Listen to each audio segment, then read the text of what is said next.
all right. Well, hello, hello, hello. My name is LaQuita Parks, and this is a new episode of my heart. Well, you know what? I'm getting ready to say my heart on pages. Lord, it has been a day. This is the power of your story. And there's so much power in story. You know what? I do so much. I am a little bit discombobulated today, but that's okay because I'm super excited to have my guest here, Dr. Monica Jackson. And you know what? I missed last week. So if you guys were looking for me last week, I'm recovering from COVID. And let me tell you, COVID is no joke. It is a very tricky virus, and I am just so grateful that I am here because last week was a different story. So I am LaQuita Parks, and I am your host of The Power of Your Story on Trivia's Inspirational Radio.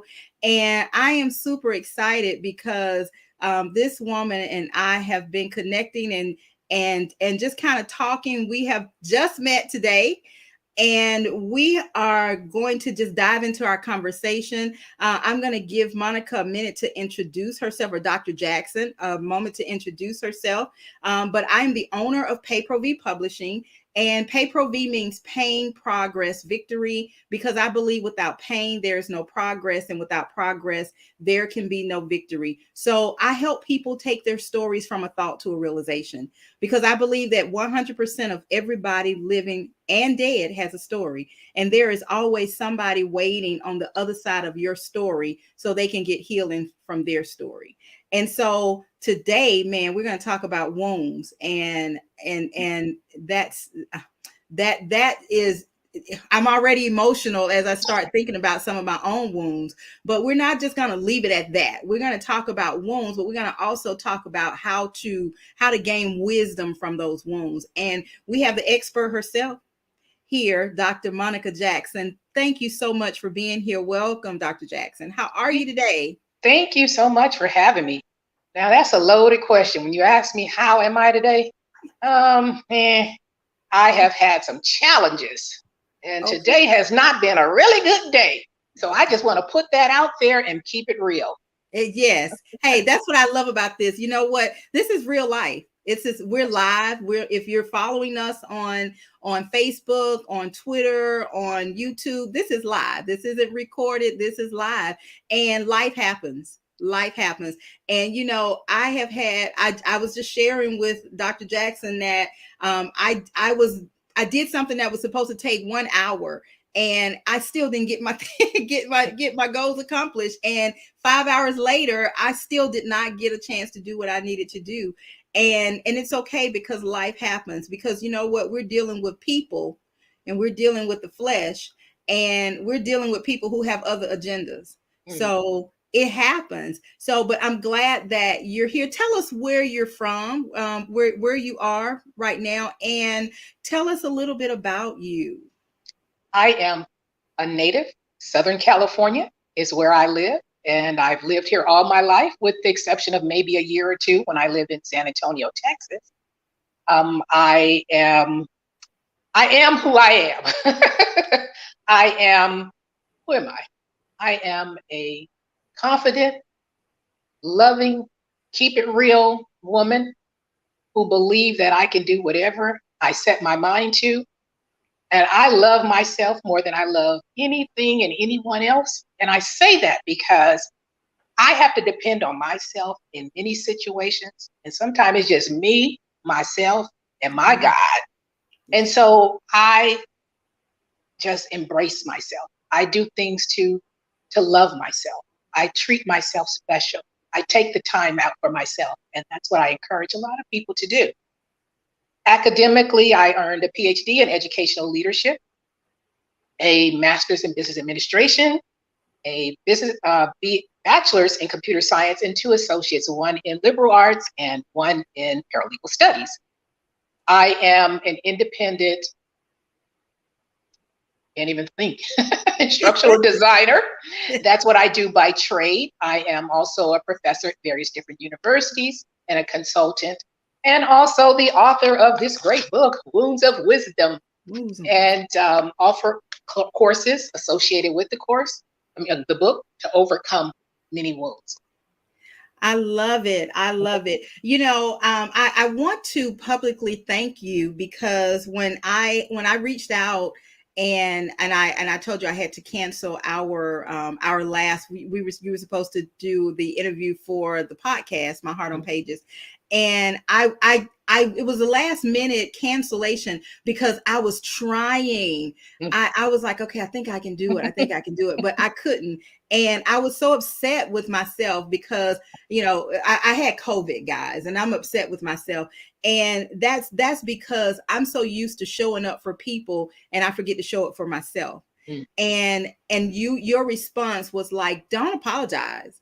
Don't Correct. apologize for that. You take the time that you needed.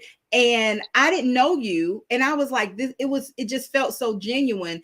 And then you followed that comment with this. You said, I thought about you. I saw this and I thought about you.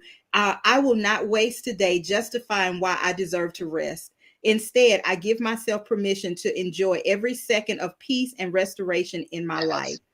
And I was so thankful for that because you gave me permission to rest. And sometimes we have to give ourselves permission to be okay, but you gave me permission to rest. And I was able to I do a room on Clubhouse as well. I do a whole lot of stuff, I but know. I I do a room on Clubhouse. And I was, my co-host lives in Australia, and she was like, I can carry the room.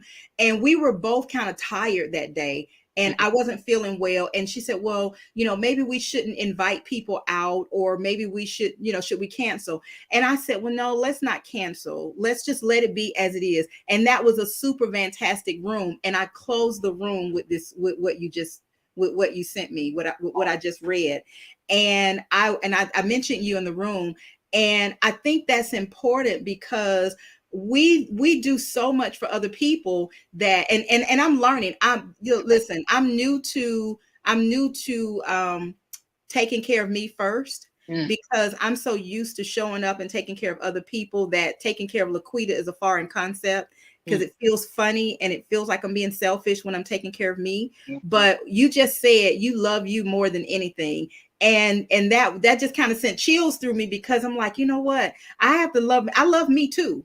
I Right. love me, but I'm like, do I love me enough to Mm. take care of me? Right. And so I want to publicly thank you for that. Oh, you're so And that's my story, and I'm sticking to it. welcome. You're Okay. so welcome. So now let's jump into let's talk about wounds. What was the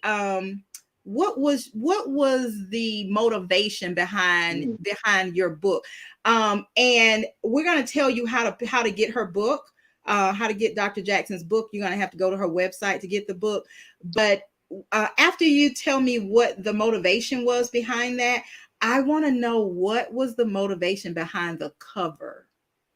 I absolutely love the cover. Oh, And when I thank saw you. the cover, I was like, girl, I looked, and if I looked deep enough, I was like, that's me. Mm. Mm. That's me. So what was the motivation behind the title of your book? Well, first of all, I want to say that my commitment is to unsilence the silence. That's my commitment. I believe that's my purpose and that's my passion. It's also to encourage people through that, through their wounds. And one of the things on my website I say is that I hope to give people permission and courage to heal. And like you said, you had to have permission to rest and take care of yourself. And I want people to understand you have to intentionally give yourself permission to heal. So, where did this cover come from? Where did this title come from? Where did this come from? Wounds of Wisdom. If you look on the cover, I'm going to put it up a little bit for those who may have not seen it. It has 7 tiers. And this book came about. I'm going to go a little bit because I need to tie it into something that occurred today. This book occurred because I lost my major contracts, all of my contracts, my 6-figure contracts, my last one during COVID. And then I got it back, only to lose it again maybe about 6 months later. That was in January, I think January 29th of 2021. 2 days later, I felt that God set me down, woke me up for 7 days straight, and I wrote 8 hours. And the book was written in 7 days. Wow. I didn't intend to write the book. I didn't know what it was supposed to be. And I know I poured out very transparently my wounds, my pain, my hurts in 7 areas: friends' wounds, workplace wounds, church wounds, family wounds, marriage wounds, business wounds, and children wounds. And I recall standing in the mirror one day and just crying. And I picked up my camera and I took a picture of my face and my tears with my mascara all over the place. And literally, right then and there, I went back to the computer and wrote Wounds of Wisdom. And I sent it to about 4 people. 2 people knew me and 2 did not. And I had them read the book, read the manuscript. And they were like, oh my goodness, just the impact, the feedback that I got from people. And on the back of the book, I got to put my specs on to see it. But it was a couple of people, one lady in particular, I want to read what she said to me. Absolutely riveting. A well-written book about very difficult subjects. Monica captures a means of sharing very painful experiences. It is empowering. At times, I was so afraid for her. I saw a transformation from fearful to fearless. Women do not share enough truth. This book shares total transparency. And so when I read that, or she told me that, and I told her to write it down, I could not believe the power of the book, the impact that it had. And I'm going back to the workplace. And I said, it's because I lost my contracts and that I wrote this. It wasn't an anger. I think it was just a release. It was a release of pain. You know, when you cry, you're releasing pain. And so the contract that I had, which I really love, the individual said, you're not meeting expectations. Anybody knows me, I operate in excellence. If there's an issue, you bring it to my attention. I'm going to address it. So that could not have been the case. So until from January of 2021 until this present day, I have just been enjoying myself, just sitting back in my peace, trying to figure out who Dr. Monica wants to be when she grows up. You know, because, and I say that intentionally, we're still growing and we should be growing every day. Mm-hmm. So I want to say when I lost that last contract and she told me that, Dr. Monica, and you heard my accolades, I started feeling inadequate. Mm-hmm. I started questioning my skill set, all because of one person over what, I'll be 58 this year. One person who I've only known maybe a year made a comment, and that wounded my spirit. And I chose not to give that individual the power. However, I decided to go back and literally just started looking for new contracts or whether it's going to be a permanent position. So I interviewed with an organization, and people know Orange County, California. For those of us who know, there's a little, they don't like, some of them don't like the people that look like us. Right. Right. My neighbors don't look like me. Correct. So, and it's, I have not really experienced it directly because I don't think anybody's bold enough to come and tell me to my face, but indirectly. So I interviewed with this particular company. The lady and I got along very well, and I thought it was a great interview.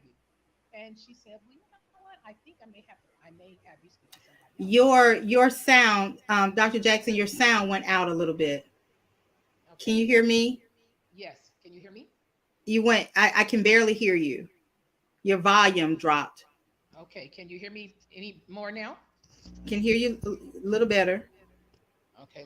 I don't know what happened. There you go. That's good. It's back to perfect. Okay, I don't know what happened. I'm gonna sit up. Do I look weird sitting here? No, no, no. You look just fine. Okay, I'm leaning forward a little bit more. So anyway, I get a call from the recruiter today. And so the interview has been about 2 weeks ago. When you haven't heard anything, I know that when somebody wants me, they call me back within a day or the next day. So a week passes, but the recruiter called me and I knew she said she was going to follow up. And how that came about is I was served as a reference for the person who was in that position. And she's called me and said that person didn't work out, but she thinks I'm the perfect fit for that. So she called me today and she said, I got feedback from the individual. And she said, you're overqualified. I said, well, let's have a conversation. I said, I'm just going to throw out questions. These are not for you to answer yet. But when did I become overqualified? She saw me on paper. Now, was I not overqualified on paper? Then when you see me on Zoom, suddenly I'm overqualified. So she says to me, well, I says, so you read that. I said, I'm used to that. And I said, I'm used to people being intimidated by me. She says, well, I don't think it's that. She said, so she went on to say, I said, well, what is that? Let's unpack this. She said, well, I want you to know that she is married to a African-American woman. And I said, and? She said, so I don't think that she's what you're saying. I said, what am I saying? She says, I think you're saying it's probably racism. I said, absolutely. I said, I also want to say to you that just because you're affiliated with one or two of us doesn't mean that you can't have some racism in you. So she said, and so I went along and started telling her some of the other things that I had gone through and used to, the intimidation by your credentials. I said, one of the things I said to her is when she saw me on camera, she didn't expect for the individual to arrive looking differently than what was on that paper. And I say that to say, because I'm sure it's not just me, and I know it's not, several people are struggling by looking for employment, looking for jobs, and you see all the we're hiring now. And then you hear comments, well, if you want a job, you can find a job. Well, you don't understand some of the obstacles we go through. If Dr. Monica and all of her credentials can experience what I just experienced on today, we need to look at some things. We really do. You know what? You're absolutely right. It's amazing. I want to address something, or I want to comment on something you said earlier. How there can be one person, you can go through life and you can go through you can do well at your job, you can have a great family, all these great things, and you are a multi-degree person. So you are intelligent, you are beautiful, all of those physical, mental, psychological accolades that people see from the outside, looking at you from the outside. And for all intents and purposes, you got it going on, right?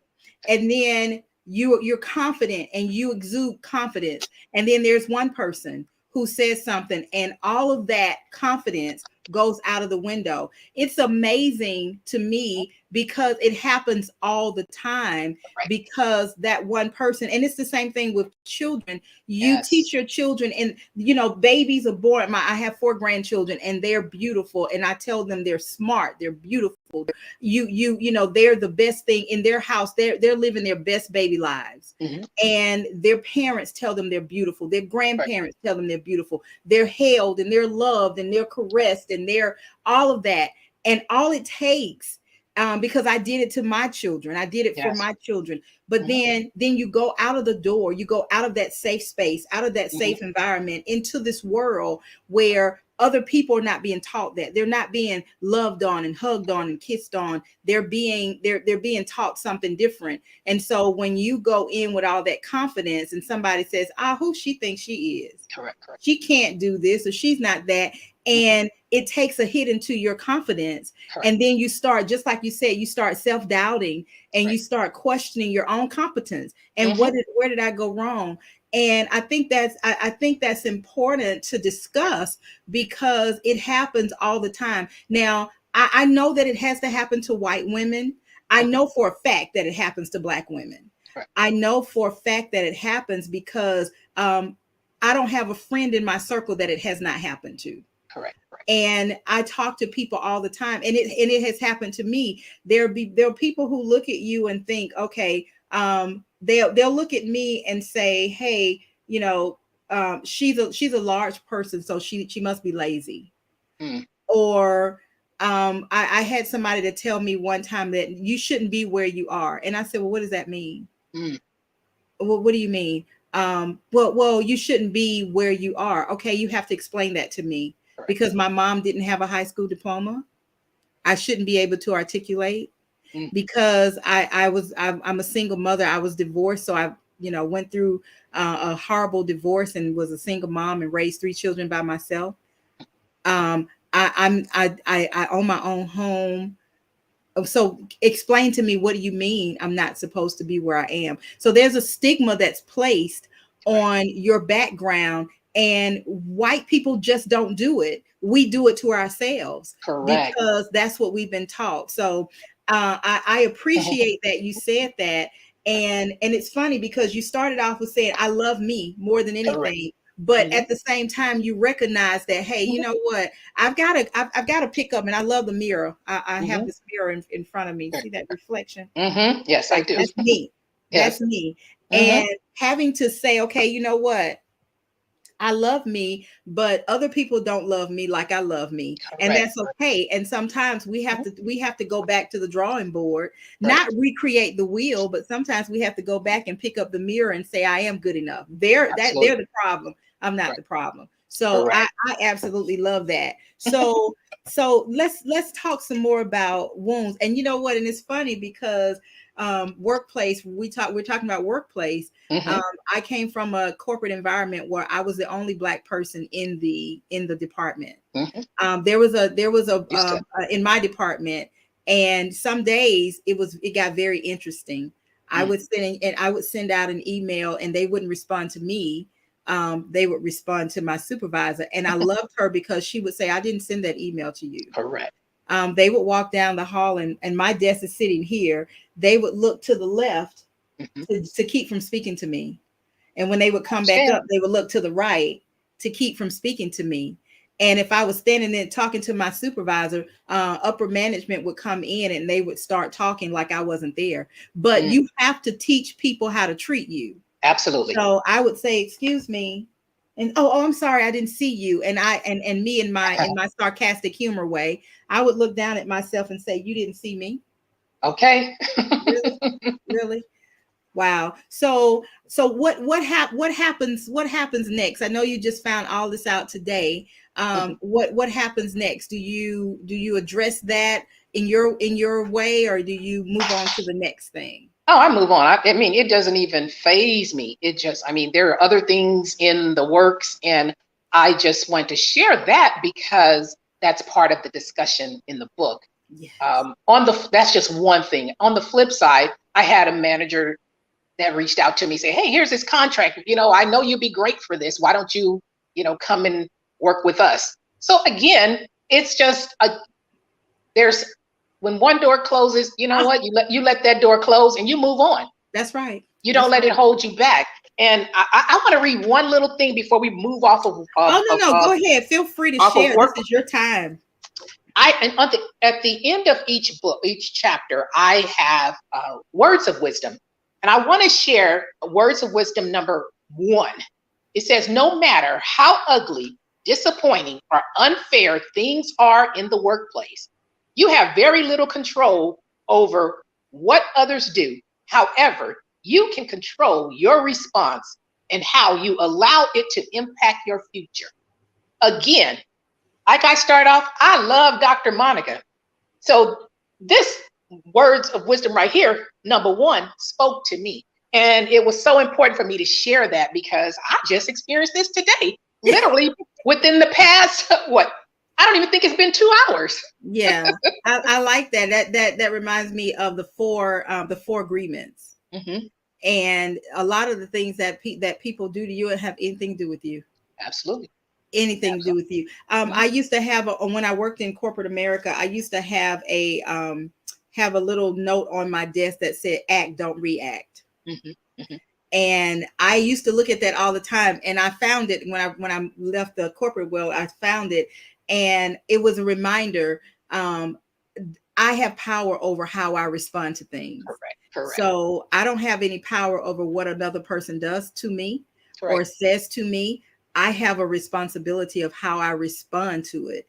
Correct. And with and faith, my foundation is faith. My foundation is Christ. So I already have to respond in a certain kind of way. Mm-hmm. So I love that. So what made you and I know what made when you wrote your book, did you want to I know how you got through the writing process, Mm-hmm. but was there any particular reason why you put your wounds in order?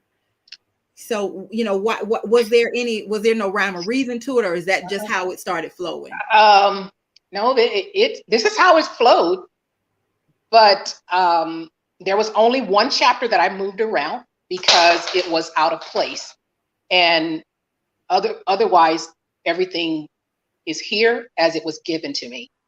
And what triggered the ultimate trigger, first of all, it was the workplace, but that wasn't the trigger. That was the release. It was time to do this. It was time to speak up. It was time to stop being silent. But the trigger was an experience in the church, Mm, a wound in the church. And mm. that wound cut me so deep that I literally felt like I was dying for 7 days. Literally. I mean, Wow. Wow. physically.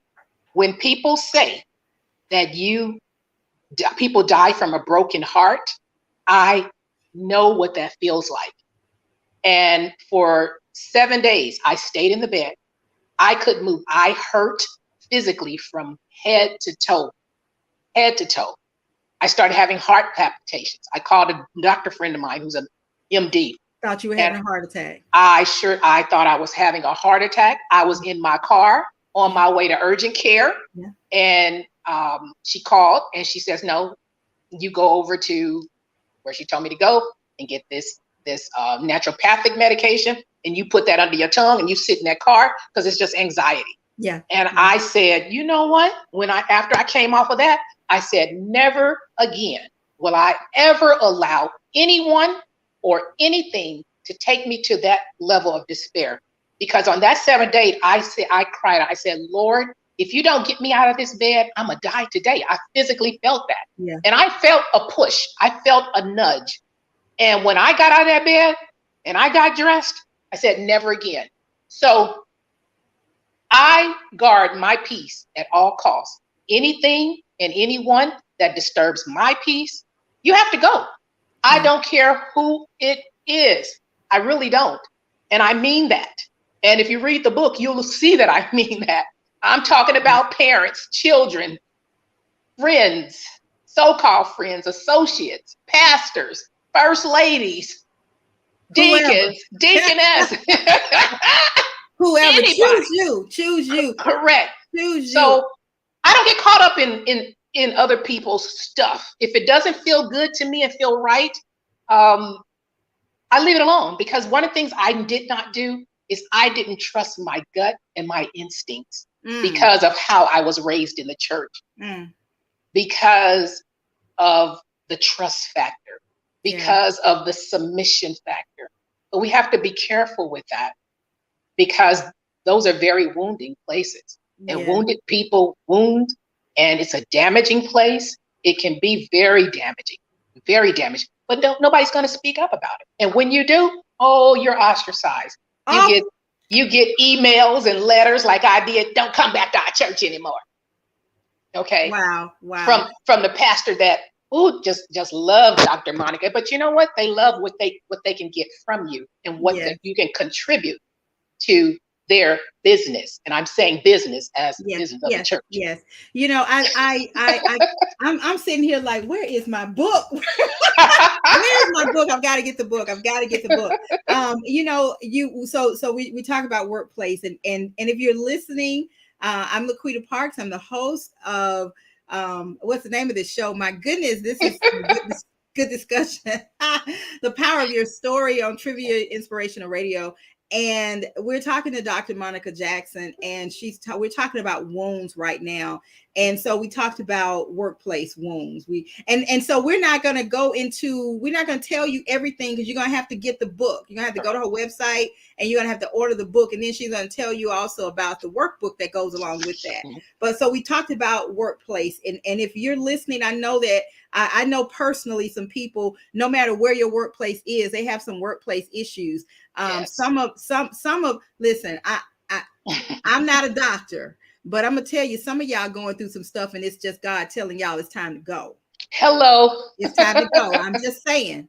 And you know what? When you make that step, it will be the best thing. Because see, you know what? The worst thing that happens to you can be the best thing for you, as long as you don't allow it to get the better of you. So we talked about that. You got to read the book to know the rest of the story. And then we're talking about church wounds. Child, when I obeyed the gospel, I'm in a different congregation and with the Church of Christ now. But before that, I remember going through a nasty, ugly divorce. And it was my ex-husband's family's church, or they attended here. His mom before she passed, she was the pianist of the church, and they were a close-knit church, so these people could do no wrong. And I remember this woman going through this divorce. My ex-husband was abusive. He had punched a hole punched a hole in my car window in front of the police. Slapped my child in her face, all these things. And so I'm going through, I'm in despair. I'm 3 kids, 3 babies, and just despair. And I go to the place for comfort, the place for healing, the place that's gonna circle me and help me with with this trial. So I go to this church, and I have this woman stand up and tell me, don't you think he has suffered enough? And I'm sitting there with my 3 babies.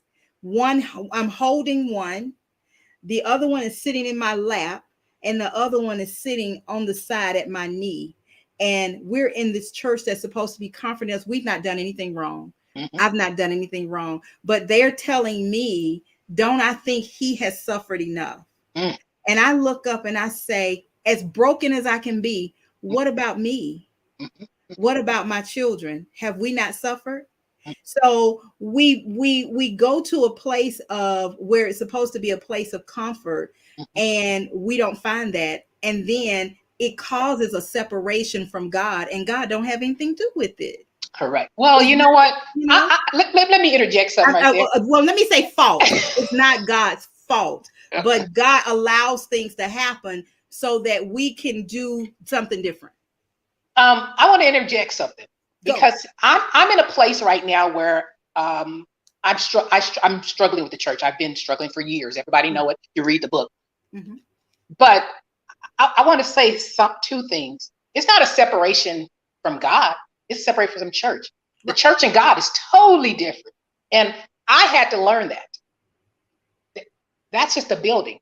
Sometimes God's there, sometimes he's not. And we have to be understanding of that, but we're not taught that. The other thing, I cannot believe, this is just me, because of what I've been through and what I know, my relationship with my God. I don't believe, and this is what we were taught, but it's not my belief anymore. I don't believe my God allowed any of this. I believe it's humans' choice and decisions that they've made by their own free will, because the things that I believe about my God's a loving God. My God is not going to inflict this magnitude of pain and despair. And I mean, broken to the core. I don't believe that. I just don't believe it. If I agree. I agree. If I don't believe my earthly father, a good loving earthly father would do that, I'm not going to believe that my heavenly father is going to do that. You know, So, you know what? I agree with that. Mhm. And when we look at, and I totally agree, we have to look at church from two different standpoints. Correct. You have to look at church from the world standpoint of Correct. church, Mhm. and from the biblical standpoint, and what your belief. Everybody has a different belief. Correct. And how you go through, growing up, we were taught one way. Correct. And when you rightly divide the word, you learn a different way. And when I say, God can do whatever God wants to do. Correct. Right. And people make choices. And Correct.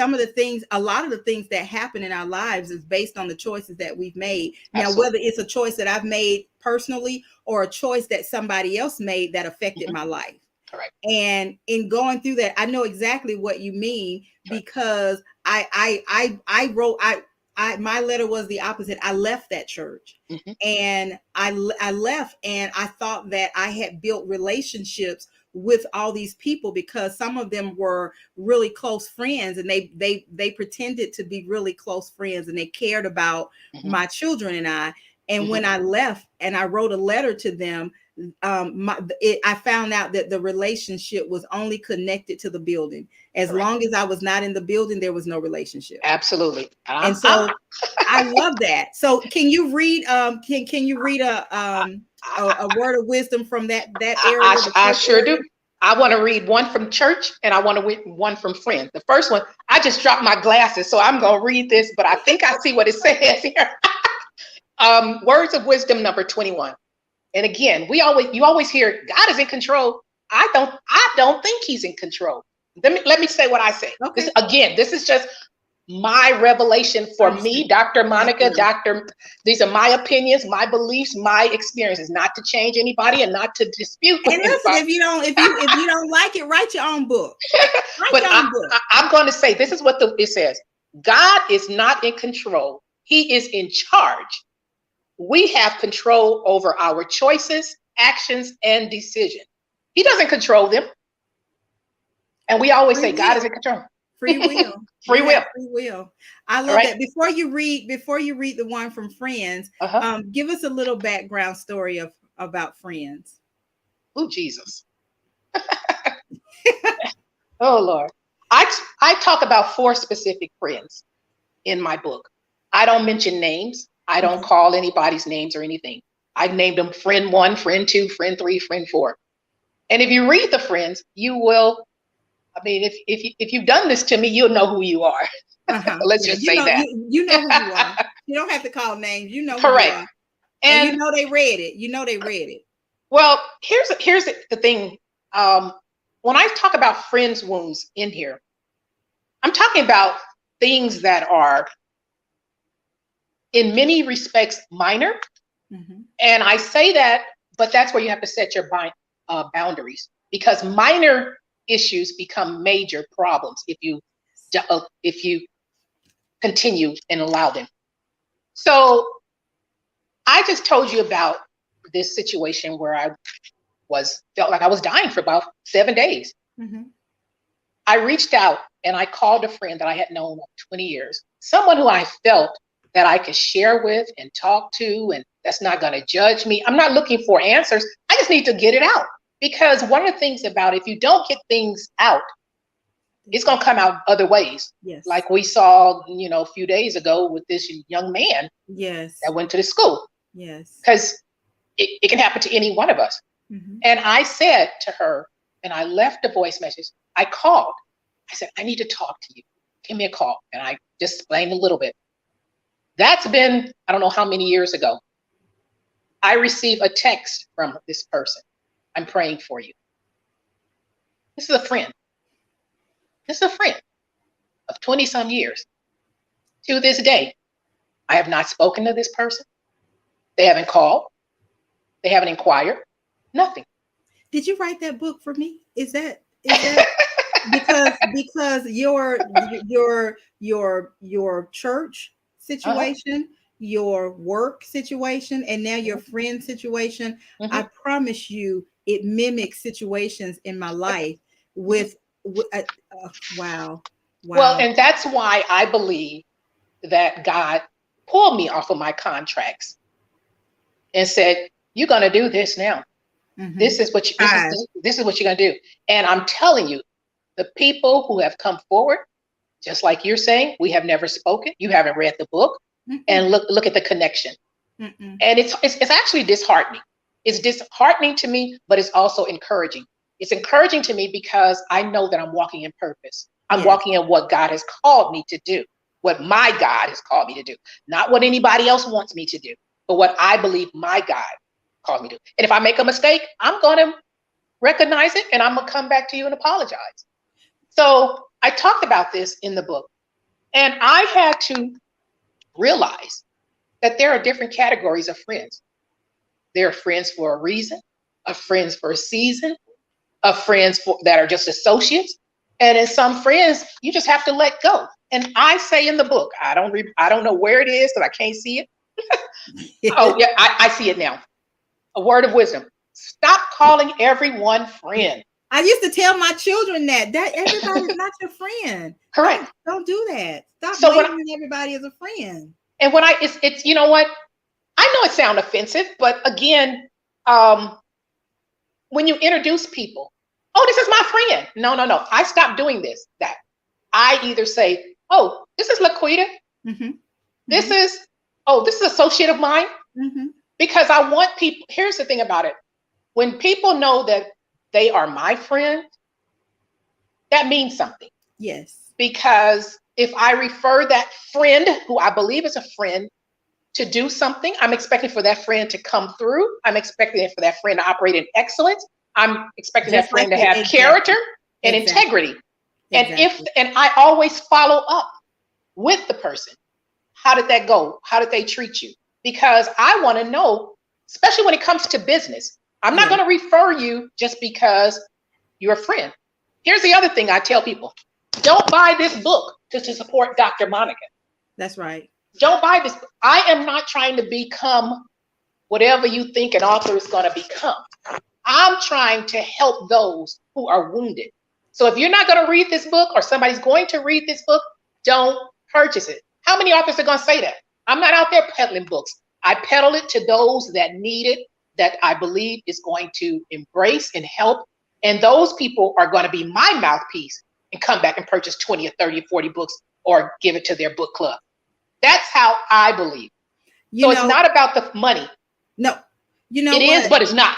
You know what? You have confirmed what I believe. I believe it wholeheartedly. And if you're listening and you've gone back and you've heard anything I've said, I always say there is somebody waiting on the other end of your story to get healing Correct. from their story. Yes. And every single time somebody hears your story, you are making a difference in your life. It isn't about the money. I Correct. absolutely love helping people. I love the Correct. power of your story. I love this platform because there is somebody out there who, other than today, they may never have known you. They're Correct. not followers on Facebook. They don't know me, they don't know you, but somebody's listening to this broadcast right now and they're going to reach out. They have a friend, they have Yes. somebody that needs to hear this, Yes. and somebody that needs your book because they need to heal.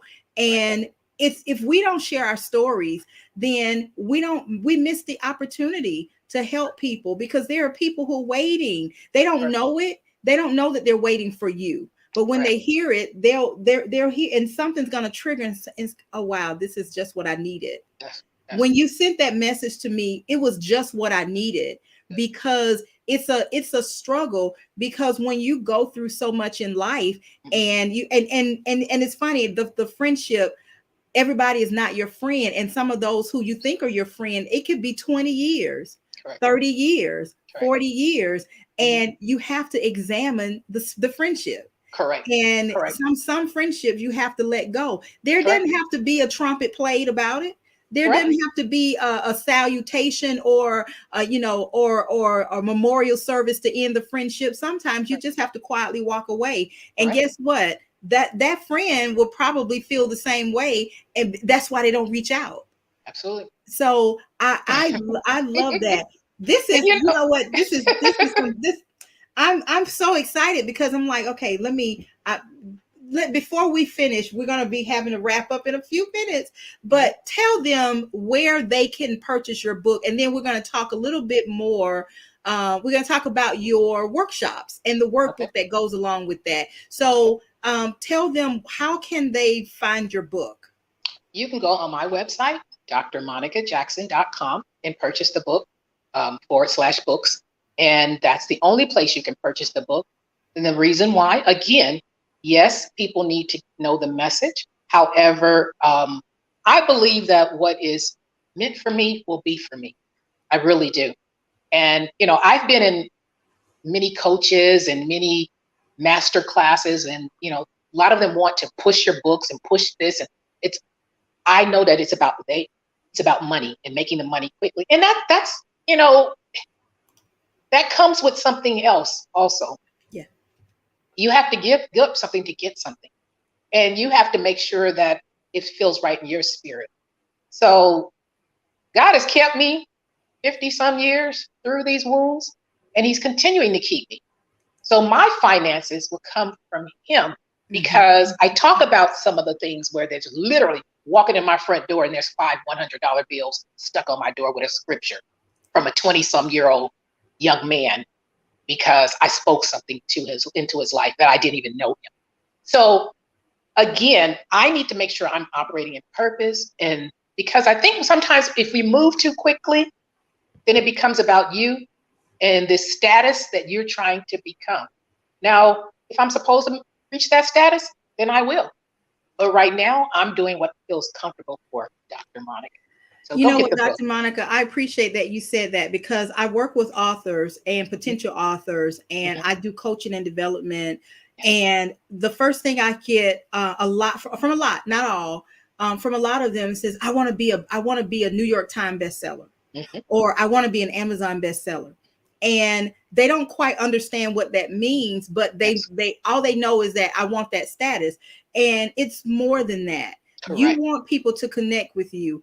First of all, there are steps you have to take, and you have that many followers, and there's money behind that. Mhm. There are Mhm. so many things that go in hand. But what I like for people to do, especially with pay-per-view publishing, that's why I do what I do. Mhm. Pain, progress, victory. Because Yes. without pain, there is no progress. There are steps involved, and my goal is to help people to tell their stories and to heal in the process. And it's not Yes. about the money. Yes. It's not about doing a campaign to make sure your book is number one when nobody has Yes. even read your book. They haven't Correct. read your story. They're just purchasing, just like you said, to support you. But here you have an opportunity to make a difference in the life of somebody. Mhm. And if you're chasing the dollar, you can't do that. And I love it, because with my company, I thought, you know what? I've had people, and I know that you have, I've had people to say, oh, you should do this and you should do that. But how am I making a difference? How am I Correct. making a difference? God will provide. He always has. He always will. I love the fact that you've taken this very seriously, and you've broken it down into areas that every single person, man, woman, boy, girl, black, white, purple, polka dot, Mhm. can relate to. Yes. Even my 20 something year old children have had experiences in church. They've had Mhm. experiences with friends. They've had Yes. experiences in the workplace. And I love that you have taken the time and you've been obedient to break all that out, and also have been vulnerable and shared your personal story. I love that. And so then you took it a step further, and you said, okay, you know what, here's the story. Let me teach you some steps on how to overcome this. Yes. So As we start to wrap up, if somebody tell us a little bit about your workshop. Tell me about the friend workshop. Well, the Friends workshop is called Overcome. Every workshop is called Overcoming whatever the chapter is. So Overcoming Friends. And what I do is, first of all, I want you to revisit that wound. I want you to think about that wound. I want you to reflect on that wound. I want you to discuss what happened, what made you feel that way. I want you to just let it all out. And then we're going to analyze that. Why did you feel that way? Really, was it really what you thought it was? Why did you allow it to impact you like that? Yes, it impacted you. You can't change it. Okay, what do you do about that? You can't, again, I talked about you working on what you can control, not what you can't control. You can't change that friend. That friendship may never come back. That it may be a family member. They may never come back. You may just have to release and let it go. I talk about family wounds. One of the words of wisdom, blood is not thicker than water. I learned that. I didn't want to dive into that one because that's a whole sore subject. So I'm like, we got to read that. We really got to read that. But I said that because some of our friends are like family. Yes. And sometimes you have to release them for your own peace of mind. And at the end of the book, one of the things that I say, and I have this quote on my wall in my bedroom. I wake up and I see it every single morning. It says, "My peace." People don't realize that you can forgive them without speaking to them again. It's not a grudge, it's peace of mind. I love it. I love it. So, how does one sign up for one of your workshops? How often are your workshops, and how does that work? So, if I wanted to do your workshop and say I have a women's group, Okay. and I want my women's group to be a part of the workshop, how does that something like that work? Well, right now on my website, I believe I have a schedule of workshop, excuse me, of the different workshops, I think through June. And so I schedule them based on my time frame and whatever else I have going on. But I also do customized courses as well. So if you wanted to book me as a speaker, as a facilitator for a workshop, I could do that with a group. For instance, I'm doing something with a book club. I believe it's next month. And it's a group of like 15 women where we are walking through this, where we are going through some things. And again, that's just that one day. But my courses, I believe they're 8 weeks because the wounds, they've been suppressed for a long time. It's going to take a while, and you're going to take some steps to overcome it. And I'm not saying that my way is the only way. However, if you don't address it and get to the root cause and the root problem and root it out of there, it's a choice. It's a choice. Because guess what? Those who wounded us and the things that were, they gone about their business. They sleeping at night. Their peace is fine. Correct. And so I teach people, embrace your peace. I'm telling you, after that 7-day episode, Dr. Monica sleeps very well. I don't take anything to bed. I do not let anything disturb my peace because I can't change it. Can't change it. So I work on what I can change. Do today. All you can do is today. So, Monica, how with your book, every chapter, at the end of every chapter, there are some wounds for wisdom, right? The words of wisdom, words and then of wisdom. And resources, and then how to apply those okay words of wisdom. And so we have a few minutes, and I want you to share with me. You've already shared a few. Share with me, if I were seeking you, and I'm going through a lot of these things. What advice? Let me just kind of set the scene. Okay. I'm torn. I'm broken, and I'm dealing with multiple of these issues at the same time. And it's affecting me inwardly because I won't bring it out.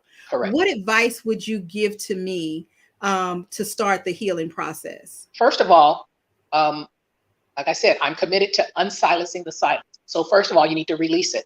You have to talk about it. You have to talk about it. And people say, well, talk to someone that you know, that's your friend or somebody that you can trust. Mm-mm, mm-mm.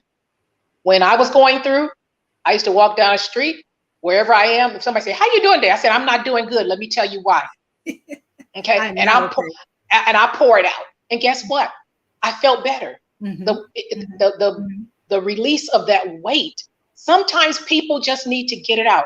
Mm-hmm. I had a reader tell me, you know what? You listen to me. You let me talk. My family don't listen to me. I read your book and it stopped me from committing suicide. Mm-hmm.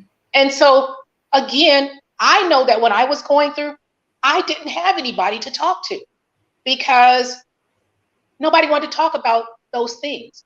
We didn't want to speak against church. We didn't want to speak against family members. We didn't Mm-hmm. want to speak against That's silence. anything. Don't tell the Correct. business. Don't tell the family business. They got us Correct. walking around here keeping secrets that ain't ours to Correct. keep. And correct. And it's hurting you. And so you have to speak about. Now, here's the thing about it. You can go to the person and try to resolve it, but guess what? If they don't receive you, you let it go.